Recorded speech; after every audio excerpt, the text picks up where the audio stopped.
Hello friends, welcome to the channel. आज का topic है इन्फ्लुएंजा वायरस और ये वायरोलॉजी का टॉपिक है। माइक्रोबायोलॉजी से हमने पिक किया है। ठीक है, तो इन्फ्लुएंजा वायरस में हम देखते हैं। देखिए, मिक्सोवायरस होता है। मिक्सोवायरस को दो पार्ट में डिवाइड किया गया है, एक तो ऑर्थोमिक्सोवायरस और एक पैरामिक्सोवायरस। ऑर्थोमिक्सोवायरस में है इन्फ्लुएंजा आते हैं और पैरामिक्सोवायरस में parainfluenza, mumps, measles, respiratory syncytial disease, ये सब आती हैं। ठीक है, तो हम आज इसमें इन्फ्लुएंजा पढ़ेंगे। नेक्स्ट वीडियो में हम मम्स और मीज़ल्स पढ़ेंगे। ठीक है, मॉर्फोलॉजिकल फीचर्स क्या होते हैं? ये स्फेरिकल इन शेप, मतलब जो शेप होती है इसकी स्फीयर होती है।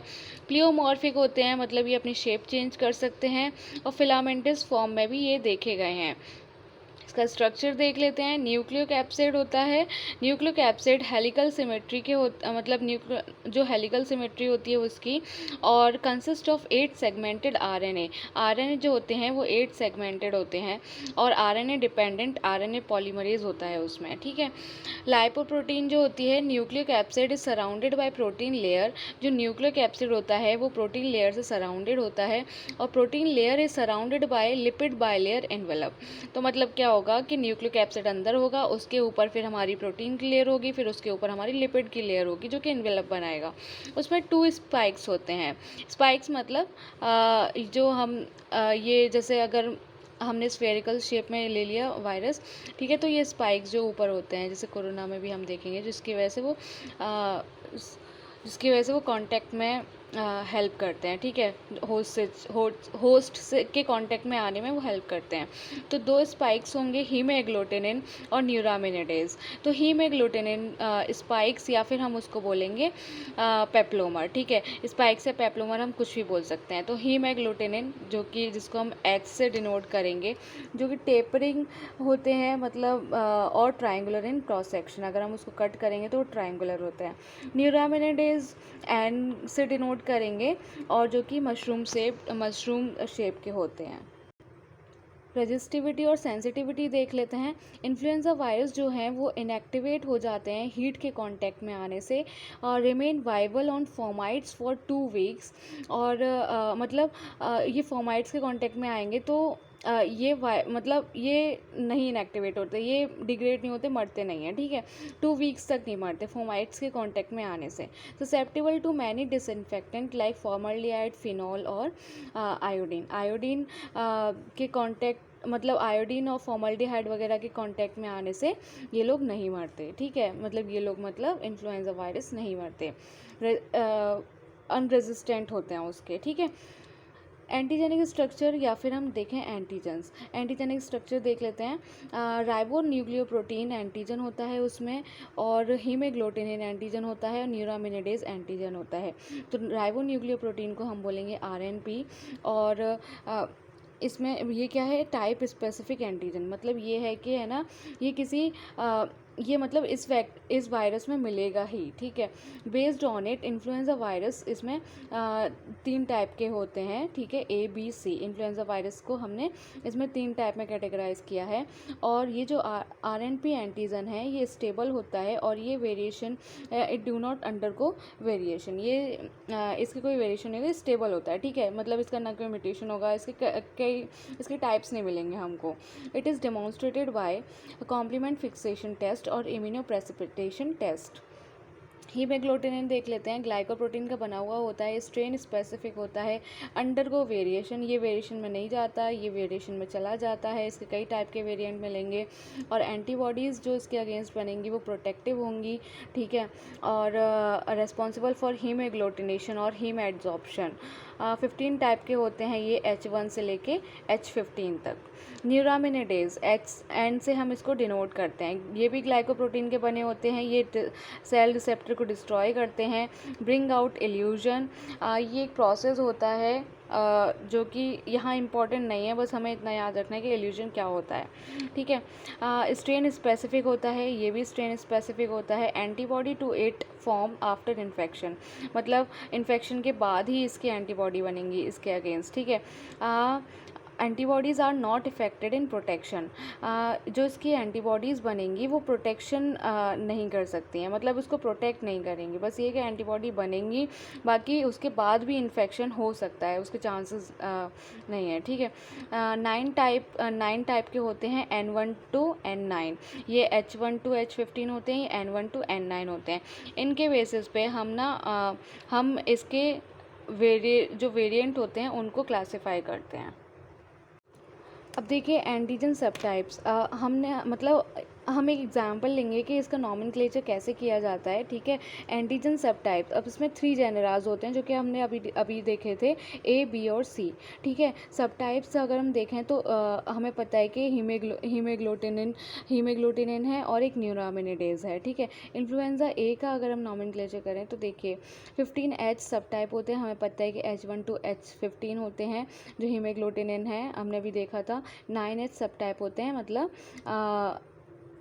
N1 to N9, ठीक है।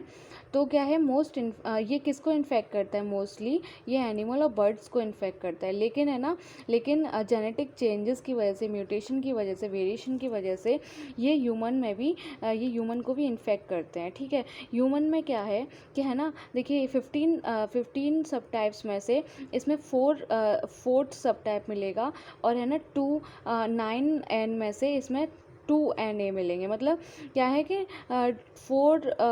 1 2 3 5 इसमें 4 टाइप के सब टाइप्स मिलेंगे ह्यूमन में, और है ना 2 टाइप्स के इसमें न्यूरामिनिडेज मिलेंगे, ठीक है।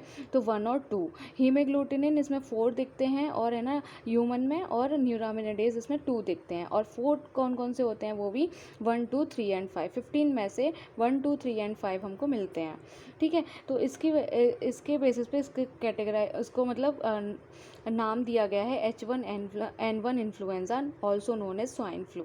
इसको हम स्वाइन फ्लू बोलते हैं, ठीक है।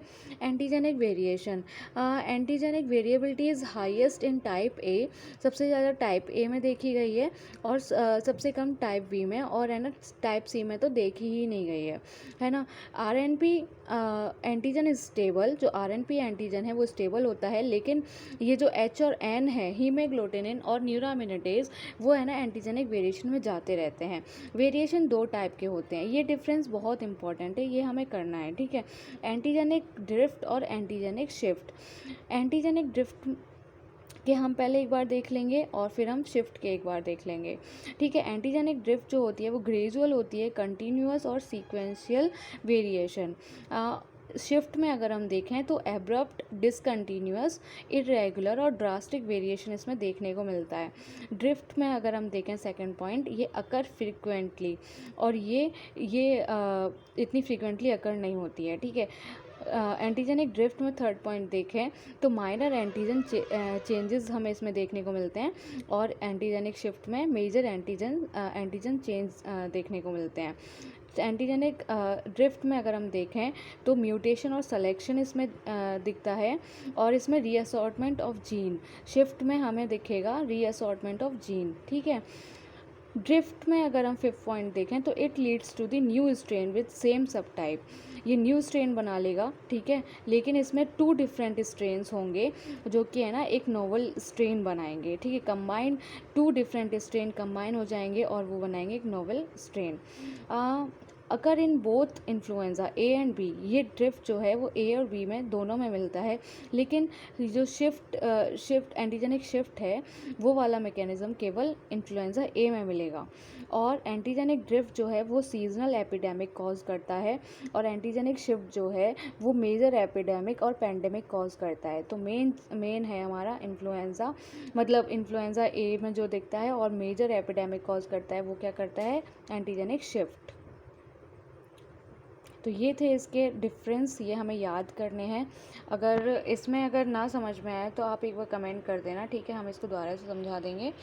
अब हम नेक्स्ट देखते हैं कल्टीवेशन और डिटेक्शन। देखिए कल्टीवेट किस में करते हैं, चिक एम्ब्रियो में हम इसको कल्टीवेट करेंगे। Virus can be grown in amniotic cavity for 1 to 3 day old चिक एम्ब्रियो, मतलब 1 to 3 डे एमनियोटिक कैविटी में हम इसको ग्रो कर सकते हैं कितने दिन के लिए, 1 to 3 डेज, वन से लेके 3 डेज तक के लिए, ठीक है। ए और बी जो इन्फ्लुएंजा हैं वो एमनियोटिक कैविटी और एलेंटॉइक कैविटी दोनों में ग्रो किए जा सकते हैं, लेकिन जो सी टाइप का इन्फ्लुएंजा है वो केवल एमनियोटिक कैविटी में ही ग्रो किया जाएगा। Viral growth is detected by appearance of haemagglutinin in amniotic और एलेंटॉइक फ्लूइड। जो मतलब जो ग्रोथ हम जो डिटेक्ट करेंगे तो वो एमनियोटिक और एलेंटॉइक फ्लूइड में ही डिटेक्ट की जाएगी, ठीक है। टिश्यू कल्चर किया जा सकता है। टिश्यू कल्चर किस में किया जाएगा, प्राइमरी मंकी किडनी सेल्स में। Growth is detected by immunofluorescence test, ठीक है।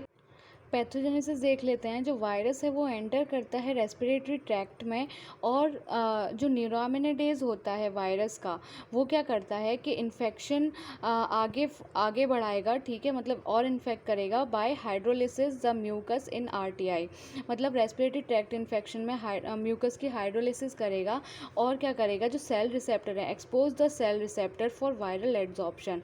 मतलब वो सेल रिसेप्टर को एक्सपोज करेगा जिसकी वजह से वायरल एड्जॉर्प्शन हो सके, ठीक है। डेथ ऑफ इन्फेक्टेड सेल और respiratory tract in vulnerable to secondary bacterial infection. अगर है ना अगर क्या है कि मतलब वो ख़त्म भी हो जाता है इन्फेक्शन, ठीक है। अगर इन्फेक्टेड सेल की डेथ हो जाएगी रेस्पिरेटरी ट्रैक्ट में या फिर कहीं से भी, ठीक है, तो क्या होगा कि उसके दूसरे चांसेस हो सकते हैं बैक्टीरियल, मतलब सेकेंडरी बैक्टीरियल इन्फेक्शन जनरेट हो सकता है, ठीक है। Characterized by sudden onset of fever with chills, non-productive cough, myalgia और headache।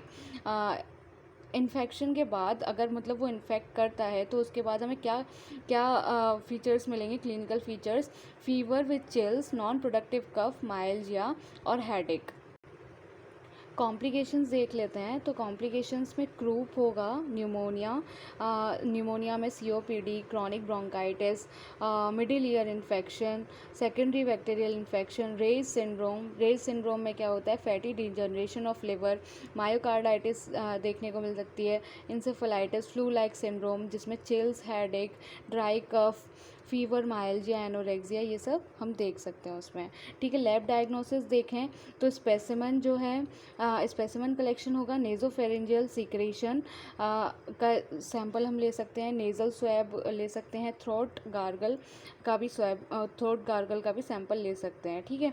कलेक्शन, ये वफर्ड सॉल्ट सॉल्यूशन में इसको कलेक्ट किया जाता है। स्वैब जो होगा वो कॉटन का बना हुआ होगा, और ये जो एल्जिनेट का भी यूज़ होता है लेकिन अब हम उसको यूज़ नहीं करते हैं। डेमोन्स्ट्रेशन ऑफ वायरस एंटीजन, मतलब हम एंटीजन को कैसे डेमोन्स्ट्रेट करेंगे, by the IFT, immunofluorescence test. Isolation करेंगे तो हम एम्ब्रियोनेटेड एग से मतलब उसमें हमने अभी पीछे पढ़ा था, तो कल्टीवेट करेंगे हम उसको टिश्यू कल्चर से, और एम्ब्रियोनेटेड एग जो है मतलब चिक एम्ब्रियो से इनोकुलेटेड इन एमनियोटिक कैविटी आफ्टर, मतलब इसको हम इनोकुलेट कर सकते हैं एमनियोटिक कैविटी में। और इंक्यूबेशन पीरियड, मतलब after incubation period of 3 days at 35 degree Celsius, मतलब उसको 3 दिन तक रखते हैं, और कितने टेम्परेचर पे रखते हैं, 35 डिग्री सेल्सियस पे, ठीक है। एग जो हैं eggs are harvested. Tissue culture में भी जो हम करते हैं वो मंकी किडनी सेल कल्चर करेंगे। Growth detected by haem adsorption और IFT का मतलब है immunofluorescence test. Isolation confirmed by CFT और HAI। CFT मतलब कॉम्प्लीमेंट फिक्सेशन टेस्ट, और HAI मतलब हीम एग्लूटिनेशन इनहिबिशन टेस्ट, ठीक है। एंटीबॉडी डिटेक्शन हम किसे करेंगे, CFT मतलब कॉम्प्लीमेंट फिक्सेशन टेस्ट, ELISA और HAT, हीमोग्लोटिनिन इनहिबिशन टेस्ट, ठीक है। मॉलिक्यूलर मेथड में हम RT-PCR करेंगे जिससे हम है ना उसका न्यूक्लिक एसिड डिटेक्ट कर सकते हैं। ट्रीटमेंट में हम उसको एमेंटिडिन देंगे, ज़ैनामेविर देंगे, और प्रोफाइलैक्सिस में हम उसको वैक्सीन देंगे, killed vaccine, grow in allantoic cavity और इनएक्टिवेटेड बाय फॉर्मलिन और बीटा प्रोपियोलैक्टोन एंड प्योरीफाइड, ठीक है। तो हम इसकी वैक्सीन देंगे। It is induced synthesis of circulating antibodies. ये क्या करता है कि वहाँ पे सर्कुलेटिंग एंटीबॉडी को सिंथेसिस कराता है, ठीक है।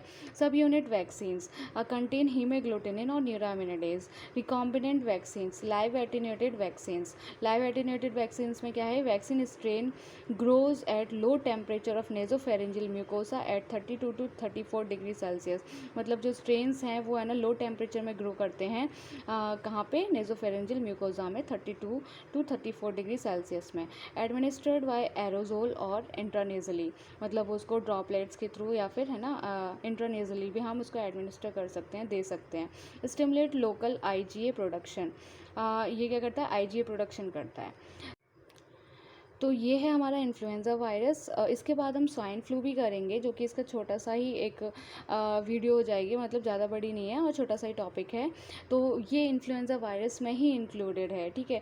तो आप हमारी वीडियोज़ को लाइक कीजिए, सब्सक्राइब कीजिए। Thank you for watching the video, thank you.